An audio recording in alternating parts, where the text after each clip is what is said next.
Without further ado, I'd like to present to you my wonderful friend David Lowery.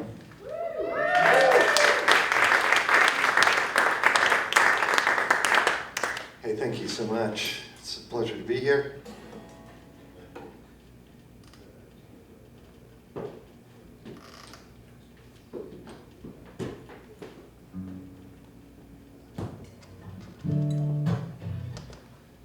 It's a pleasure to be here. Was this a theme, Drew, that everybody was gonna, that both of us did sort of these autobiographical sort of projects, or it was just an accident? It was just an accident.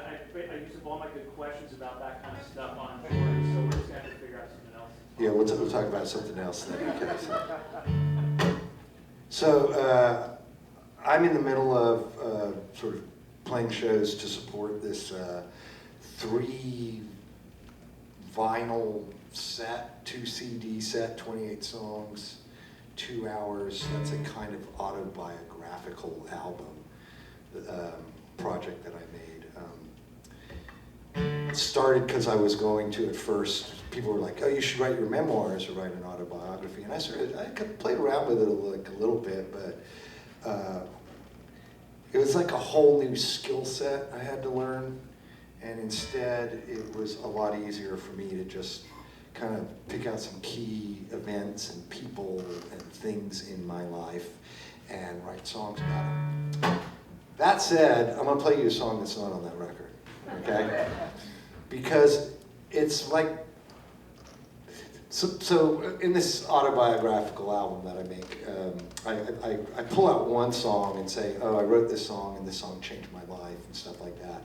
And I've been doing these shows, and as I was doing these shows, I was like, oh, wait a minute, no, there's actually an earlier song that I wrote that kind of put my life on a totally different trajectory. And what it was is that my sister was student teaching at an elementary school. She was getting her teaching credential, so she was student teaching 6th graders. And I kind of had this little high school band that wasn't quite a band. It was really just 3 of us. And we had some guitars and a bass, and one guy had an accordion. But he also could play guitar and piano and stuff like that. And my sister said, hey, on Friday, do you want to come and play for my class? You know, and we're like, we'd never played in front of anybody at all, or any audience or anything like that. We'd written a lot of songs at this point, but we were like, wow, yeah, sure, that'd be totally fantastic. So we started sort of playing around and thought we had an idea for a song that we thought the students might like. And we had this, the idea is that there's this place in the town that we grew up in. It's a shrine to President Lincoln, okay? Seems that's kind of a cool idea. Seems like a sensible idea, except it's in the middle of kind of this dry desert valley in Southern California. Lincoln never went there, had nothing to do with Lincoln. It was just like in the Gilded Age. This rich guy moved there, and he had collected all this Lincoln memorabilia, so when he died, they put it into this shrine. He also built a beautiful library, right? But this town is kind of a little boring, sort of ranching sort of town. You ever seen in Pee-wee's Big Adventure, he stops at the dinosaurs, right? Okay, so that's really close to where this town is. It's in kind of the scrub land, the badlands of Southern California, okay? It's not a very interesting area.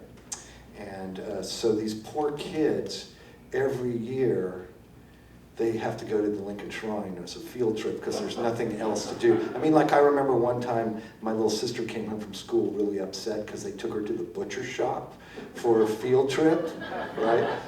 So the kids had to go to the Lincoln Shrine every year. So we wrote this song about it, and the thing about it was that it was the first time we ever wrote a song where like people sang along with it and liked it, and they're like, we're taking this song and we're making it ours, right? These kids were like, they love this song. And my entire life since then, I guess probably like almost 50 years since then, I've been chasing that one moment, right? It's kind of sad. It's like the junkie chasing the first high. So anyway, I want to play the song for you really quick.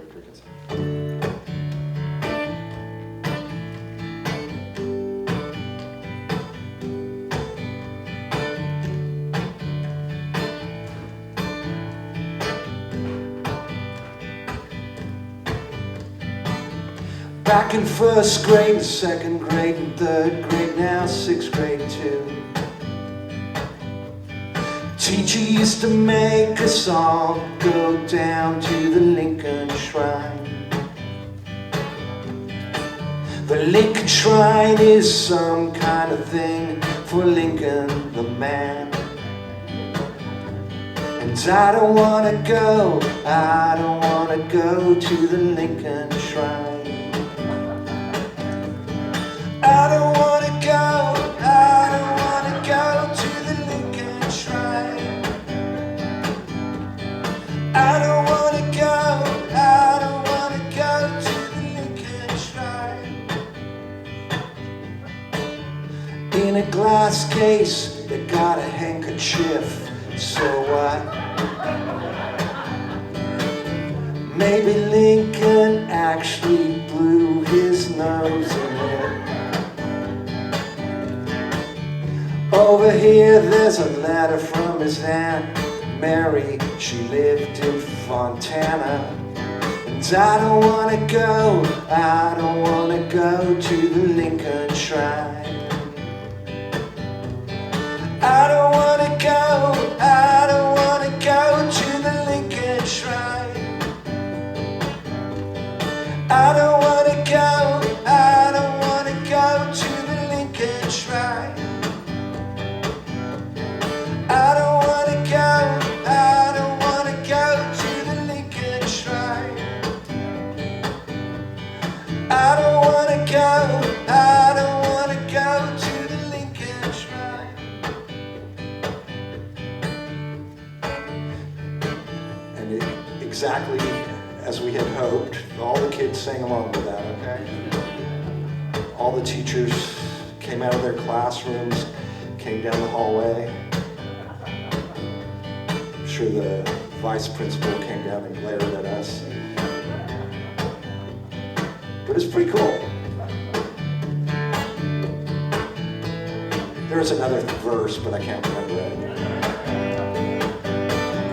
I don't wanna go, I don't wanna go to the Lincoln Shrine. I don't wanna go, I don't wanna go to the Lincoln Shrine. I don't wanna go, I don't wanna go to the Lincoln Shrine. I don't wanna go, I don't wanna go to the Lincoln Shrine.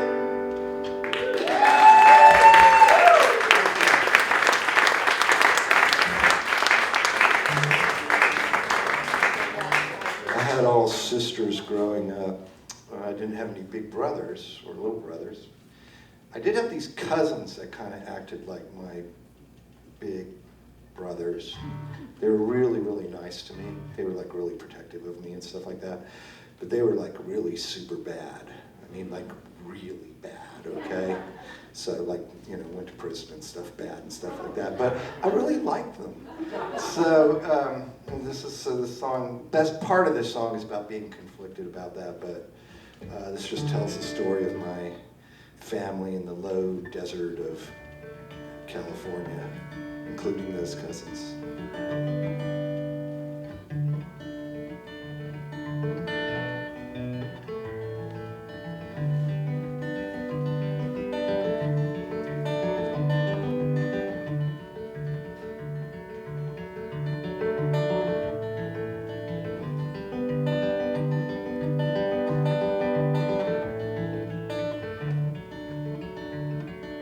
Storm clouds came up from Mexicali,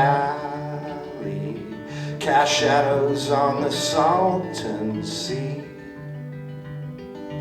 Here my father's family had settled, from Arkansas to the Coachella Valley, like the grapes of wrath in the 70s. My grandfather packed dates near the polo grounds, and he sometimes mowed people's lawns. Grandma was a housekeeper in Palm Springs or the Bermuda Dunes Country Club. One summer I went to stay with my cousins in Indio. They were fleeing poverty in Arkansas. My uncle was a Hellfire Baptist minister. My cousin Norma Jean, that's her name, she was sweet, but her twin brother's trouble for the law. The twins stole a car and they took me to watch them burn it by the aqueduct.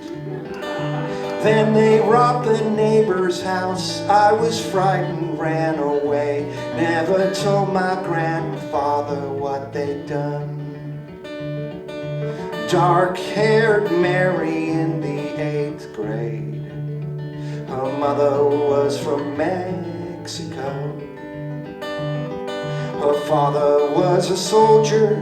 She asked me to the dance. Sat in the bleachers, just held hands. One slow dance at the end.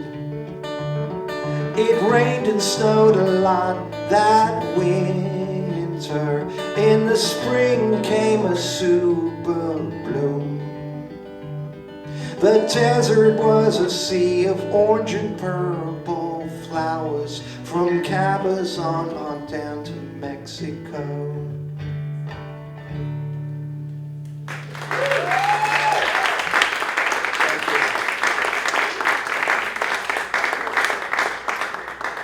My father was in the Air Force. We lived in Spain in the 60s when Franco was the dictator there. It's interesting, to say the least.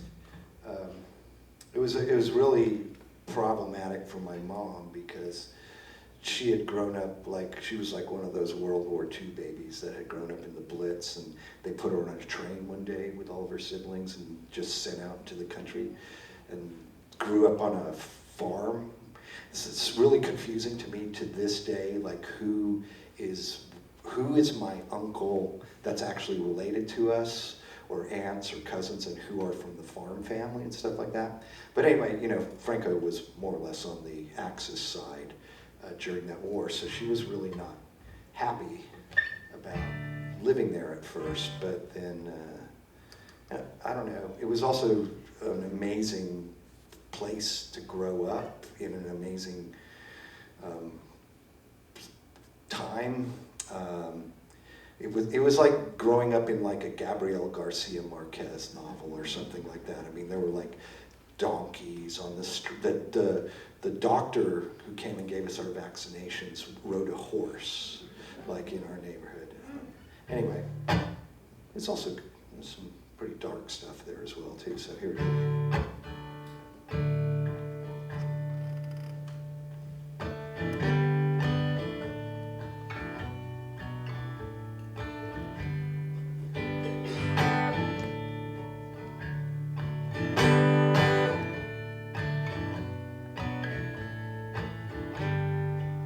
I remember waking up to the bright sunlight streaming through the blinds, and from the courtyard rose Sevillanas and American rock and roll.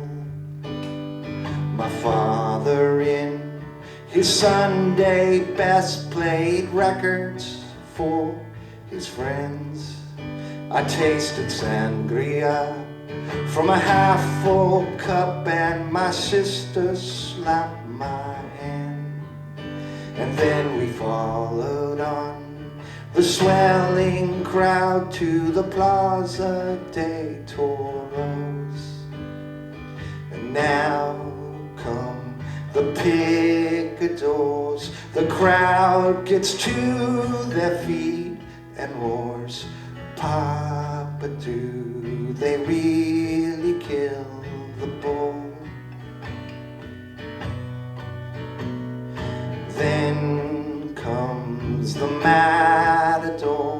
behind his back a gleaming sword. Papa, do they really kill the bull? And in the ancient streets of the old city comes a marching crowd. In unison they chant and sing, hold their placards in the air. The shopkeeper motions quick, come inside, then he rolls the shutters down. And then the shots ring out, the men run and shout, and the old man, he gives me a Coke. We emerge at dusk, and the water in the street was pink.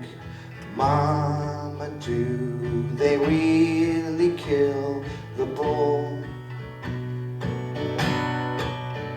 Then I thought I saw the matador. He held on high a gleaming sword. Papa, do they really kill the bull? I took a hole in the ground, as boys often do, and we found a bandolier and a German-made hand grenade from the Spanish Civil War. Older boys came along, said, go back in the wheat, too much danger to be near. And the Romany men looked on holding piles of sheets and my mother's blue-green blouse. Then came the base MPs, the Romany slipped back into the wheat. Papa, do they really kill the bull? And always the matador, behind his back a gleaming sword. Papa, do they really kill the bull?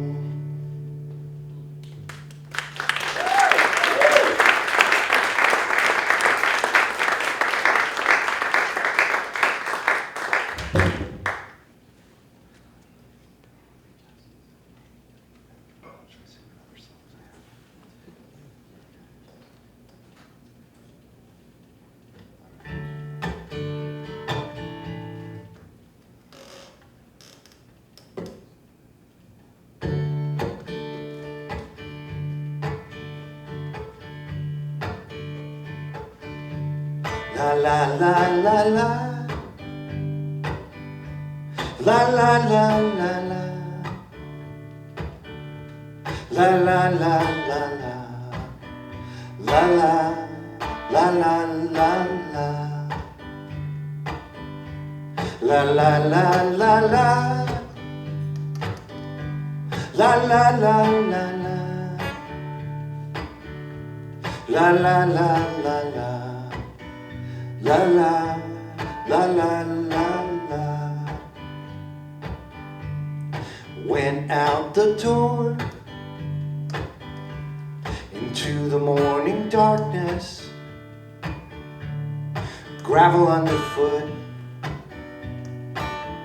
heard the screen door gently close. I slid across the seat. The steering wheel was cold, tiny icicles on the glass, in the corner of the windows. The desert air was dry, they were melted in an instant. I pulled onto the highway and I began to cry. I was leaving her behind. It was clearly for the best. I had something deep inside, boundless anger without reason. Yeah, we all got someone we left behind, 'cause we just weren't right in our hearts and our minds. Yeah, we all got someone we were lucky to find in the first place. Yeah, we all got someone we never treated right. We were selfish and drinking, staying out all night. Yeah, we all got someone we were lucky to find in the first place.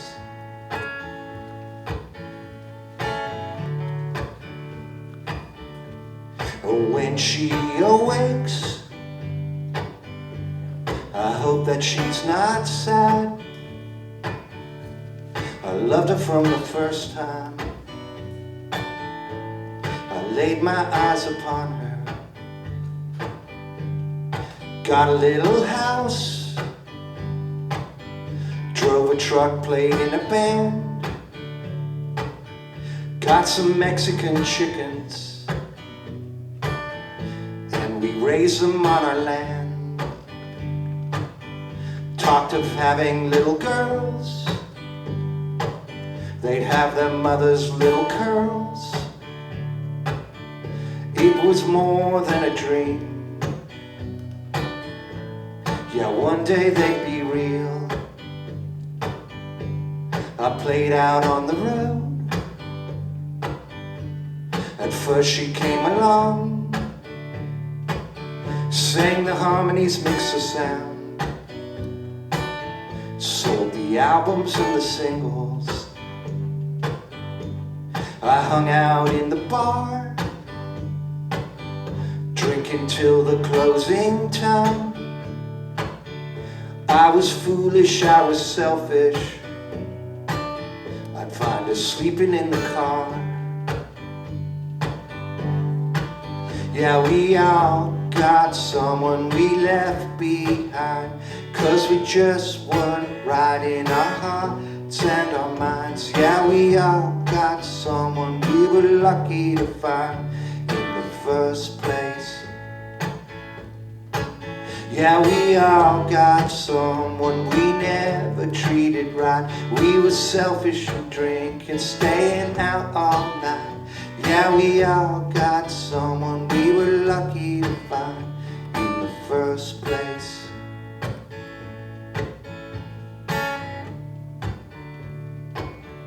She went back to our house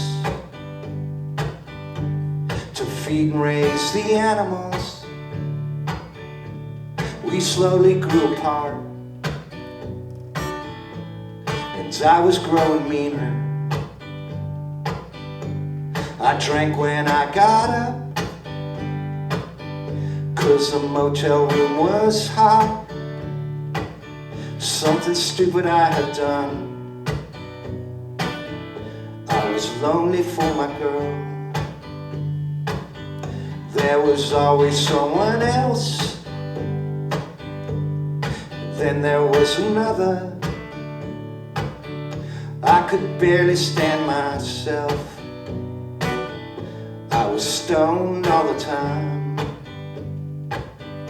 When I finally came back home, she said something changed inside you. I smashed a glass against the wall, went out walking in the desert. When I come on back, she was sleeping peacefully. I knew that she was better off without me. The little girls were there,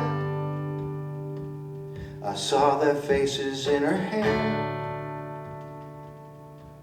But now it was clear I would never be their father. Put on my coat and hat, slid the deadbolt in the hasp, took one last look back at her, stepped across the threshold.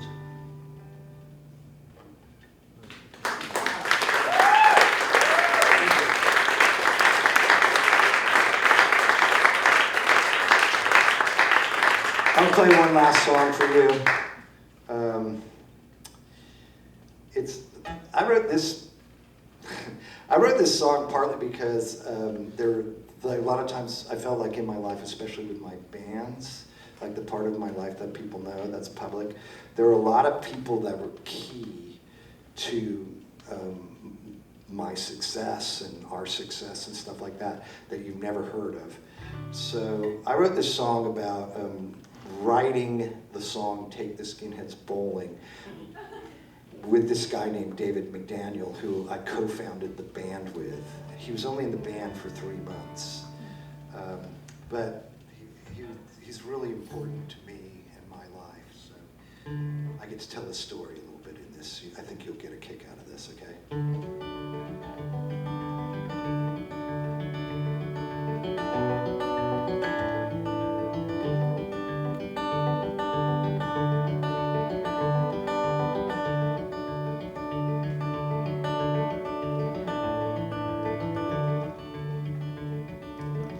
I was working in a liquor store in San Bernardino, summer of 1983.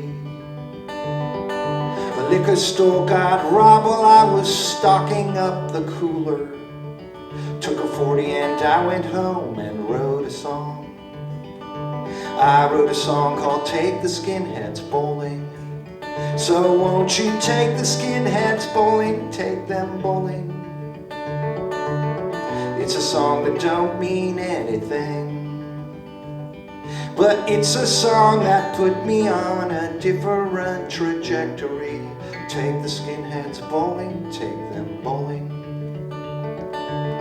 Co-founded the band with a guy named David McDaniel. Had a calling from God and left the band. He went on missions all around the world while he toured around, meeting girls that liked the song called Take the Skinheads Bowling. Take the skinheads bowling, take them bowling. I wrote a song called Take the Skinheads Bowling. Reverend McDaniel built an orphanage. Sadly, you've never heard of him and you've barely heard of me, though I wrote a song called Take the Skinheads Bowling. Thank you.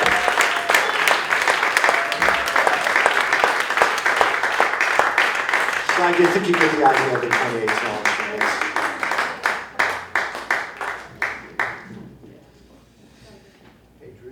Hey, Lowry, how are you? I think you're going to take that.